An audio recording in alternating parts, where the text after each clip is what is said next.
Oh, good day everybody. I hope that's all good there. What's on the agenda today? Well, we've got a few things to discuss.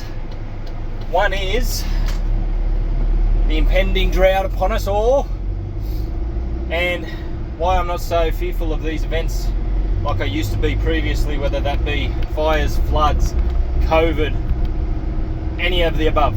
Alright? Every year it just brings a new challenge. That's the way I see it, and you can adapt, sink or swim. It's pretty much the way it goes.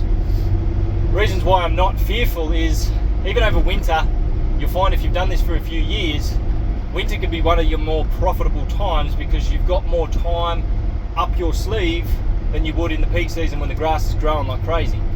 The thing is, you cap yourself. There's a ceiling to how many lawns you can do in a day, whether that be residential, acreage, commercial, doesn't matter. Pick and choose what you want. Physically, I know myself, there's a limit.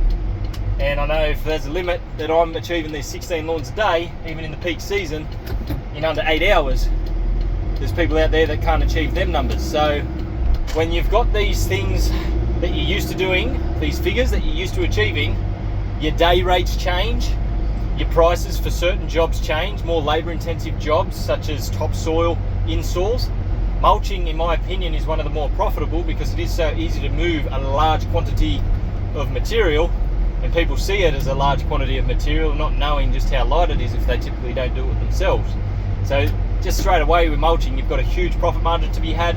Top dressing, of course, but with those type of jobs come a premium for the liaising and organising of that material, getting it delivered to that site, paying for the material usually beforehand, so you're out of pocket straight up, and there's no guarantee if they're a new client that they're going to be paying you, so that's the risk you're taking. So you charge a premium for all of these things that are just out of your control, because if it ever happens, it's not worth chasing up for that money.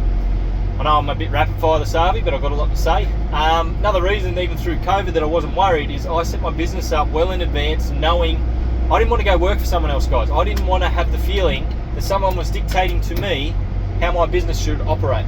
And if you look at strata type jobs, nursing home type jobs, all these things, you've got a governing body that are telling you what to do.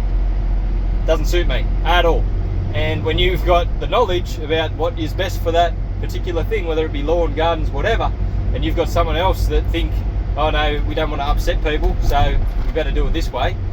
It's not the best thing for your business, it's not the best thing for your mentality, mental health, all the rest of it, because you've got someone else dictating to you how things should operate. I believe that what we're doing as a whole, we're going in the right direction. As a green industry in Australia, we've got a lot of young guys coming through that are just soaking up this knowledge that's on YouTube especially. I was one of them years ago before I even had this business. This is how I've got all of this knowledge that was ready to implement as soon as I got out of the plumbing game. Everyone thought you were crazy, there's so much more money in plumbing. Maybe the case, but at the end of the day, the back and forth nature in this green industry, the way we can help one another out, and you've got things like, let's say plumbing, there's a lot of they're in it for themselves type thing.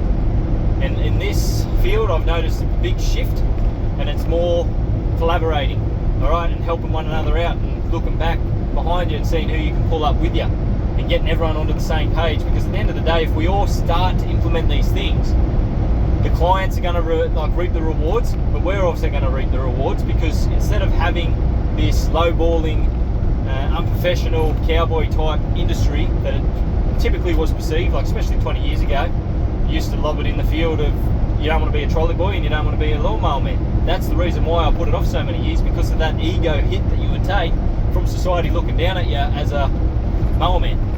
Fact is, it's come a long way.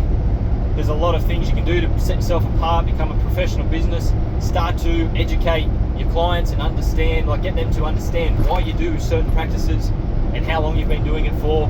And this is the thing, it's taken 5 years now. I've got a good track record to point them to before and after photos, point them to jobs that I've been looking after forever, and these are the photos when I first ever got there, these are the photos now. Everyone talks about mulching causing thatch and all these issues. The fact is, you can't get on top of army grub as much as you can, you can't get on top of drought as much as you want.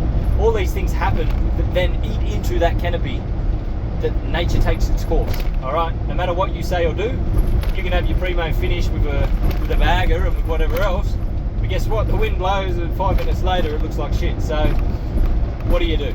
All right, it's happy medium, and you've got to find that balance in your business.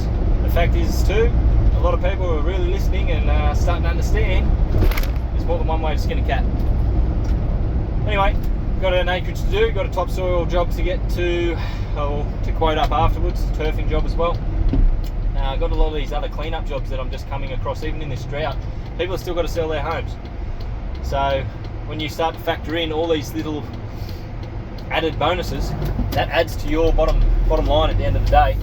You can start to reap the rewards quite quickly because you've got that time up your sleeve. You're not just hung up with all these mowing jobs keeping you busy doing something that you do love. But at the end of the day, I said to my wife over the break, 2 weeks on, 2 weeks off suited me perfect. If it wasn't for the fact that the lawns grow too quickly this 9 months of the year, I'll do that 2 weeks on, 2 weeks off all year round. That's a perfect lifestyle to me. I've got a lot of things I want to be able to do. As soon as I'm on acreage in the future, whenever that may occur, that's exactly what I want to be aiming for. So that's probably when I'll be putting on more workers, because I'll be wanting to still go to work, but I'll be wanting to work on my own property and start to do a bit more homesteading, growing your own veggies, fruit, at a quantity that you can start to help people with it too. Anyway, I'm rambling. See ya.